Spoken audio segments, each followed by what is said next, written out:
A porta para o exercício da autoridade tem seu pivô em duas frases que Paulo orou em Efésios, fazendo-o sentar à sua direita nos lugares celestiais, Efésios 1:20, e, juntamente com ele, nos ressuscitou, Efésios 2:6.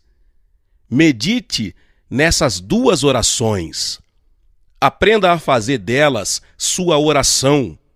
Alimente-se com as verdades nelas contidas, até que se tornem uma parte de sua consciência interior. Então, elas dominarão sua vida, mas não tente aceitá-las racionalmente. Tem que obter a revelação delas em seu espírito. Note que não somente está escrito assentado à direita do Pai, acima de todos os poderes da esfera de Satanás, mas que estamos lá também porque Deus ressuscitou-nos juntamente. Não somente fomos assentados, mas observe onde estamos assentados, acima de todo o principado e potestade e poder e domínio, Efésios 1:21. Na mente de Deus, fomos ressuscitados quando Cristo foi ressuscitado. Quando Cristo se assentou, nos assentamos também. E é onde estamos agora. Posicionalmente falando, estamos sentados à direita do Pai com Cristo.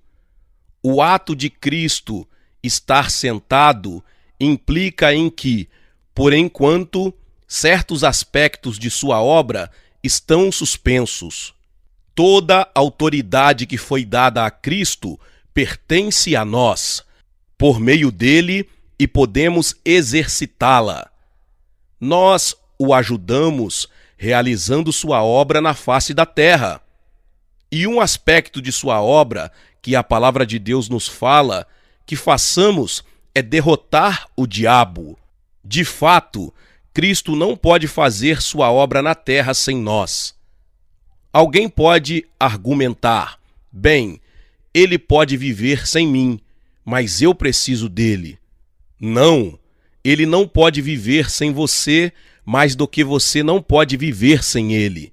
Veja, a verdade que Paulo está ressaltando aqui em Efésios é que Cristo é a cabeça e nós somos o corpo. Que tal se seu corpo dissesse: posso viver sem minha cabeça, não preciso dela? Não, seu corpo não pode viver sem sua cabeça. E se sua cabeça dissesse: bem, posso viver sem meu corpo, não preciso do resto dele, posso viver sem as mãos e os pés. Não, você não pode. Da mesma forma, Cristo não pode viver sem nós, porque a obra de Cristo e de Deus é realizada através do corpo de Cristo. Seu trabalho nunca será feito sem a nossa participação e nós nunca viveremos sem ele. Efésios 6:12 diz: porque a nossa luta não é contra o sangue e a carne, e sim contra os principados e potestades.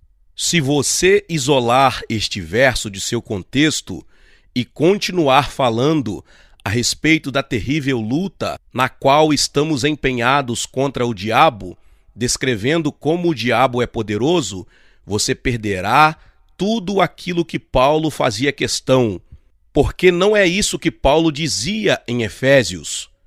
Lembre-se, quando Paulo escreveu essa carta à igreja em Éfeso, ele não a dividiu em capítulos e versículos. Os eruditos se encarregaram disso em data muito posterior, apenas para nos situar. Você pode causar grande prejuízo, às vezes, isolando um verso de seu capítulo, tirando-o do seu contexto, fazendo com que signifique algo que realmente não quer significar. O Espírito Santo, através de Paulo, disse no capítulo 2 que estamos assentados acima desses poderes com os quais temos que lidar. Não somente está escrito assentado à direita do Pai, muito acima desses poderes, mas estamos lá também, porque Deus nos fez assentar juntamente com Cristo. Portanto, em nossa batalha contra o inimigo e suas forças, precisamos ter em mente que estamos acima deles e que temos autoridade sobre eles. A palavra nos diz que, porque Jesus as conquistou, somos conquistadores também. Sua vitória também pertence a nós, mas temos que levá-la a efeito. O demônio com o qual Jesus se recusou a lidar. Em 1952, o Senhor Jesus Cristo me apareceu numa visão e falou comigo por mais ou menos 1h30 sobre o diabo, demônios e possessão demoníaca. No final daquela visão, um espírito maligno que parecia um macaquinho ou um duende correu entre mim e Jesus, espalhando alguma coisa parecida com fumaça ou nuvem escura. Então este demônio começou a pular, gritando com uma voz estridente: Iaquitiaque, Iaquitiaque, Iaquitiaque. Eu não podia ver a Jesus, nem entender o que ele dizia. Durante todo o tempo dessa experiência, Jesus estava me ensinando alguma coisa. E se prestar atenção, você encontrará a resposta aqui para muitas coisas que o têm perturbado. Não podia compreender porque Jesus permitia ao demônio fazer tanta algazarra. Fiquei imaginando a razão porque Jesus não repreendeu o demônio para que eu pudesse ouvir o que ele falava. Esperei algum tempo, mas Jesus não tomou nenhuma atitude com relação ao demônio. Jesus ainda estava falando, mas eu não podia entender uma palavra sequer do que dizia, e eu precisava ouvir, porque ele dava instruções referentes ao diabo, demônios e como exercer autoridade. Pensei comigo mesmo: será que o Senhor não sabe que não estou ouvindo o que ele queria que ouvisse? Preciso ouvir isto. Estou perdendo. Quase entrei em pânico. Fiquei tão desesperado que gritei: no nome de Jesus, espírito tolo, te ordeno que pares. No mesmo instante que disse isso, o demôniozinho caiu no chão como um saco de feijão e a nuvem negra desapareceu. O demônio ficou ali no chão tremendo, choramingando e gemendo como um cachorrinho acossado. Nem olhava para mim. Não somente cales a boca, mas saias daqui em nome de Jesus, ordenei. Ele foi embora correndo. O Senhor sabia exatamente o que estava em minha mente. Eu estava pensando: por que ele não fez nada? Por que permitiu isso? Jesus me olhou e disse: se você não tivesse tomado uma atitude a respeito, eu não poderia também. Ao ouvir isto, tomei um verdadeiro choque. Fiquei pasmo.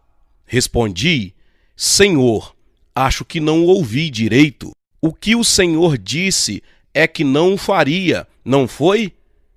Ele respondeu: não. Se você tivesse tomado nenhuma atitude, eu também não poderia. Repeti tudo 4 vezes. Ele era enfático ao dizer: não, não disse que não faria. Disse: ora, querido Senhor, é impossível aceitar isso.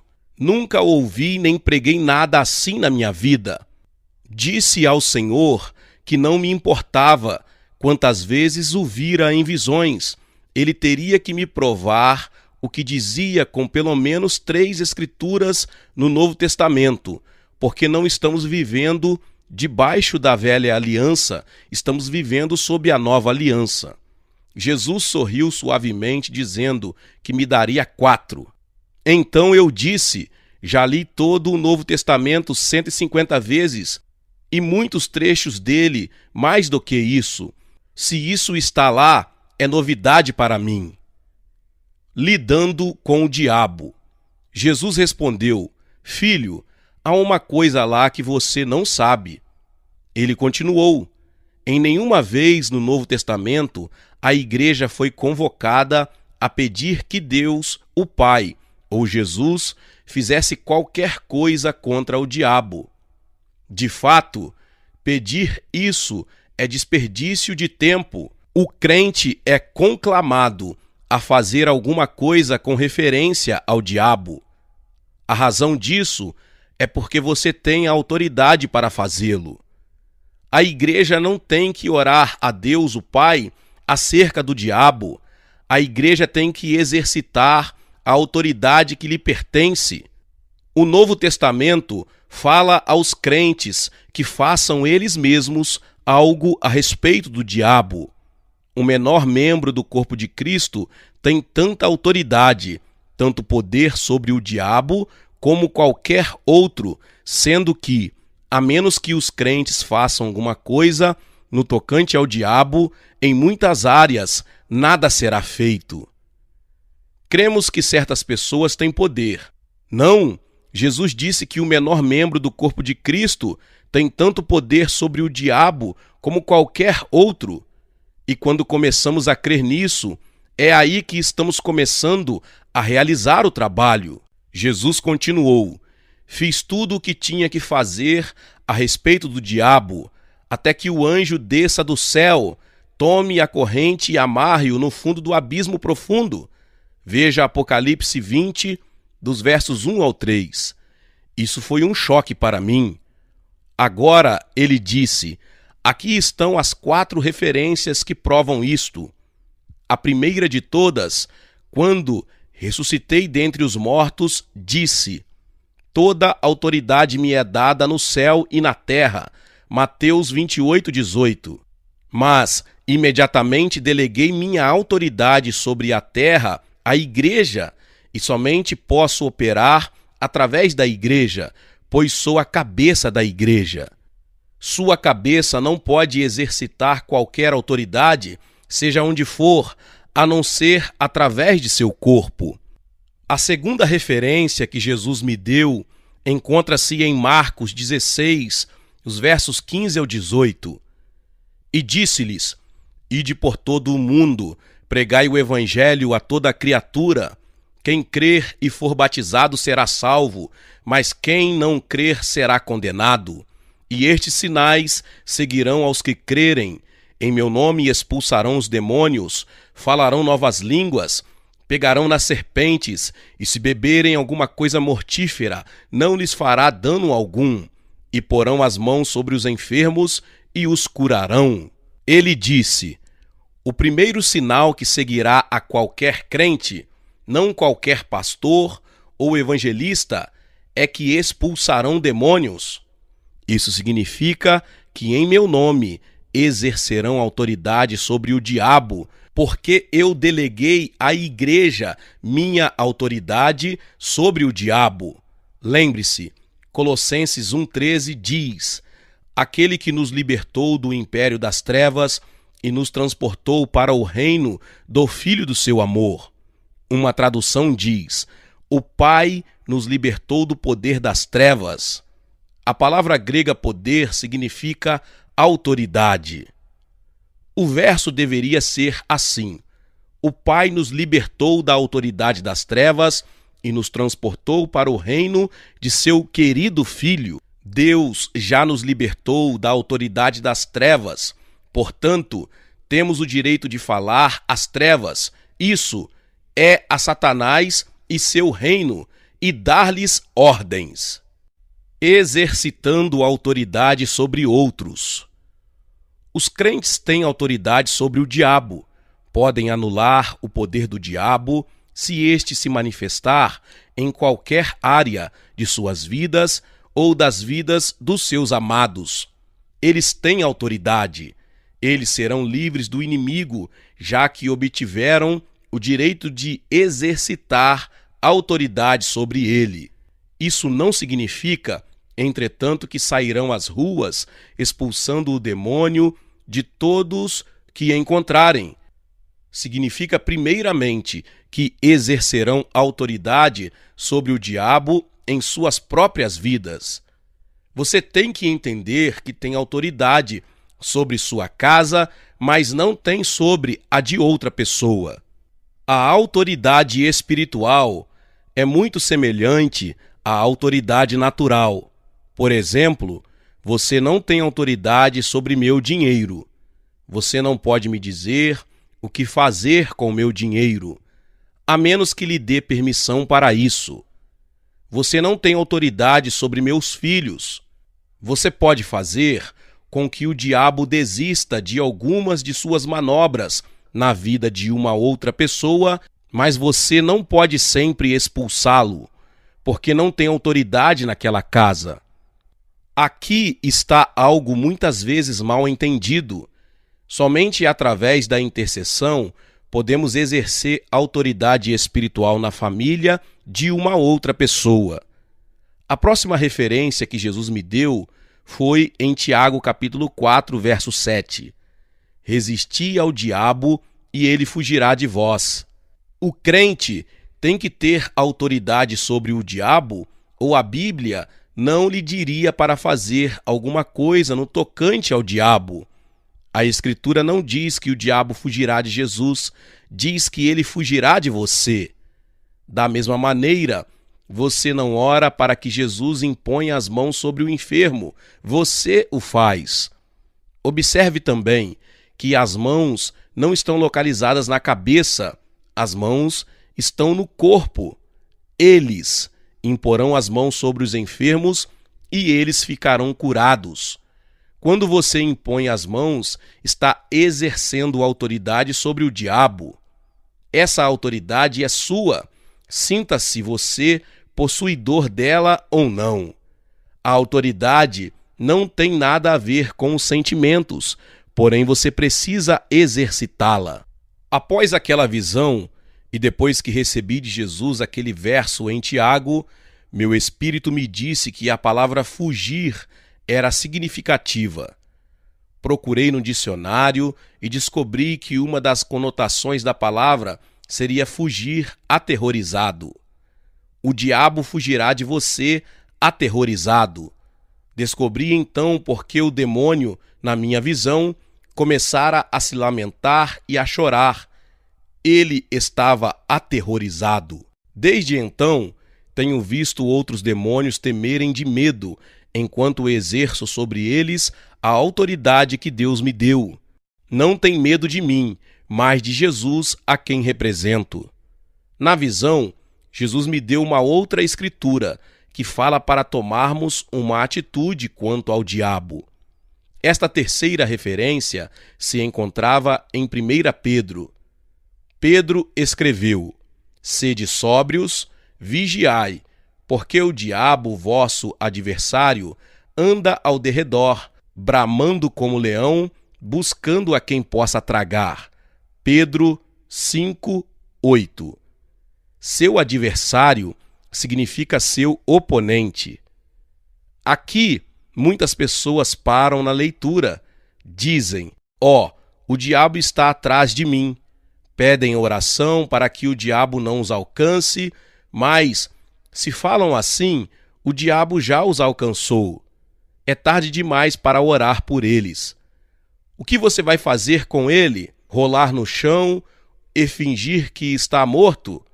Esconder a cabeça na areia e ficar esperando ali até que ele desapareça? Não, graças a Deus. Observe o que o texto diz, à medida que continuamos a leitura.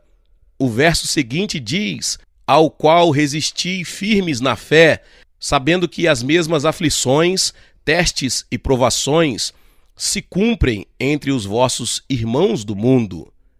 Jesus me disse nessa visão: Pedro não escreveu essa carta e disse aos irmãos: eis que me veio a palavra segundo a qual está usando nosso amado irmão Paulo na expulsão de demônios. E Paulo envia lenços e roupas, e as doenças deixam as pessoas. Os espíritos malignos saem, Por isso gostaria de sugerir que escrevam para Paulo e adquiram um lenço. Não, ao contrário, disse-lhes que tomassem uma atitude para com o diabo. Por quê? Porque tinham autoridade sobre ele. O Espírito de Deus, através do apóstolo Paulo, não lhe diria para fazer também qualquer coisa para a qual você não estivesse capacitado. A razão disso está no fato de que a cada crente tem a mesma autoridade que Paulo tinha em Jesus Cristo. Pedro não está dizendo que apenas Paulo expulsaria demônios ou que Paulo resistiria ao diabo por nós. Por que pedir a Paulo para fazê-lo quando você pode fazê-lo por você mesmo? Ficando na brecha por bebês cristãos. As pessoas estão sempre me perguntando por que não são curadas. Algumas pensam que há alguma coisa errada com o pregador que orou por elas. Explico-lhes que quando foram salvas, eram como bebês e Deus permitiu que outros orassem por eles e os carregassem na fé. Mas depois de algum tempo, Deus espera que esse neném cresça, ande e comece a fazer as coisas por si mesmo. Deus põe o bebê no chão e diz que ande. Muitos, porém, não o fazem. Há um grande número de pessoas que ainda querem continuar como bebês e pedem a uma outra pessoa que ore por elas todo o tempo. Queremos ajudar os que necessitam, mas precisamos ensinar as pessoas que elas podem crescer e exercer sua autoridade, porque o tempo virá quando terão que usar de sua própria autoridade se quiserem ter suas orações respondidas. Certa ocasião, minha esposa e eu nos hospedamos com um casal enquanto assistíamos a uma convenção. A esposa estivera em nossa igreja antes de se casar. Pediram-nos que orássemos pelo bebezinho deles, de apenas alguns meses de idade, que tinha uma hérnia. Os médicos queriam operá-lo. Amaldiçoamos a hérnia e ordenamos que se atrofiasse e morresse. Em poucos dias, ela desapareceu completamente e o bebê não mais precisou de ser operado. A mãe do bebê disse: "Irmão Reagan, não quero permanecer crítica, mas em nossa igreja parece que nós, os mais novos, somos os únicos que acreditamos em cura divina." Não sabia a quem pedir que orasse pelo bebê antes que você chegasse, porque nunca ninguém foi curado aqui. Devíamos ficar mais fortes à medida que fôssemos ficando mais velhos, mas em geral não é o que ocorre. Na igreja dela, assim como em muitas outras, a maioria das pessoas foram salvas quando eram mais jovens e naquela época Deus permitia que outros orassem por elas. Entretanto, devido à falta de instrução apropriada, permaneceram no estágio infantil do desenvolvimento cristão. Dizem: éramos curados logo quando nos tornamos crentes, mas agora isto não acontece mais. O fato de não exercer sua própria fé ou não fazer suas próprias orações, sempre dependendo das orações de alguém, faria tanto sentido quanto você nunca ter suas próprias roupas, sempre dependendo das roupas de outra pessoa para vestir. O que acontece às pessoas que nunca tentam exercer nenhum tipo de fé pessoal, mas sempre descansam na fé de outras pessoas? Acabamos de ler que o diabo, vosso adversário, anda ao derredor, bramando como leão, buscando a quem possa devorar. Mas o crente pode fazer alguma coisa a respeito. Jesus, Tiago e Pedro nos falam para fazer algo com relação ao diabo. Paulo disse em Efésios 4:27, não deis lugar ao diabo. Esta foi a quarta escritura que recebi de Jesus. Ele explicou: isso significa que você não deve dar nenhum lugar ao diabo em sua vida. Ele não tem poder para ocupar nenhum lugar, a menos que você lhe dê permissão. Você teria que ter autoridade sobre ele, ou isso não seria verdade. Autoridade sobre a terra. Jesus acrescentou: aqui estão suas 4 testemunhas. Eu sou a própria, Tiago é a segunda, Pedro a terceira e Paulo a quarta. Isso estabelece o fato de que o crente tem autoridade sobre a terra, pois eu deleguei a você na terra minha autoridade sobre o diabo. Se você não fizer alguma coisa, nada será feito. É por essa razão que muitas vezes nada é feito. Agora você pode entender o porquê de muitos acontecimentos. Nós permitimos que aconteçam, desconhecendo nossa autoridade, desconhecendo o que poderíamos fazer, não fizemos nada e de fato permitimos que o diabo continuasse fazendo tudo o que quisesse. Precisamos entender isso, despertemo-nos. Talvez tenhamos de mudar todo o nosso modo de orar e tomar a dianteira do diabo. Eu fiz isso. Você não sofrerá nada se mudar. É bom para você. Temos autoridade para fazê-lo. Estamos assentados à destra do Pai, acima de principados e potestades. Se estamos acima deles, então temos autoridade sobre eles. Efésios 1, 22 e 23 continua dizendo: ele sujeitou todas as coisas a seus pés, e sobre todas as coisas o constituiu como cabeça da igreja.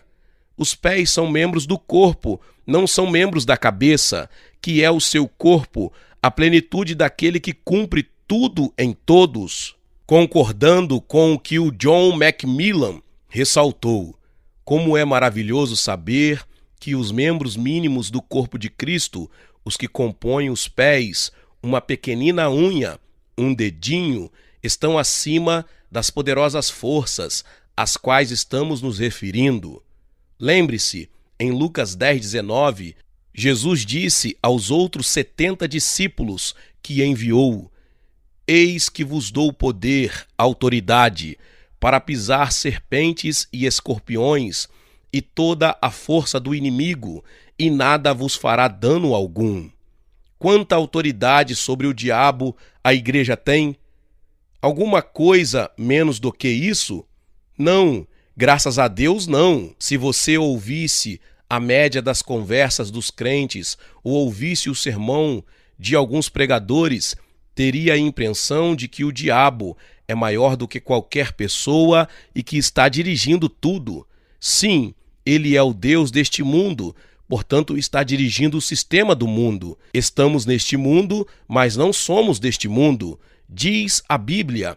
Portanto, ele não está nos dirigindo. O diabo tem nos pisoteado já faz tempo demais.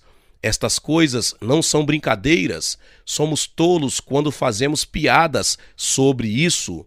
Uma vez numa convenção, um pregador me disse: bem, irmão Reagan, pus o diabo para correr. O problema é que eu estou correndo e ele vem atrás de mim. Tal afirmativa só demonstra ignorância. Em primeiro lugar, você não tem que fugir do diabo. A Bíblia diz que ele é que fugirá de você. Você precisa pô-lo para correr. Infelizmente, penso que essa é a situação dos pregadores e igrejas, na maioria das vezes. De fato, na maior parte do tempo, vemos isso por toda a parte. Meus irmãos e minhas irmãs, glória a Deus, que palavra poderosa. Talvez você chegou até aqui, ouviu esta palavra poderosa e ainda não se inscreveu aqui no canal. Se inscreva aqui no canal, ative o sininho das notificações. Todos os dias são postados vídeos abençoados aqui no canal para te abençoar. Deixe também o seu like e não se esqueça de compartilhar esta palavra com mais pessoas. Meus irmãos e minhas irmãs, nos vemos nos próximos vídeos. Amém.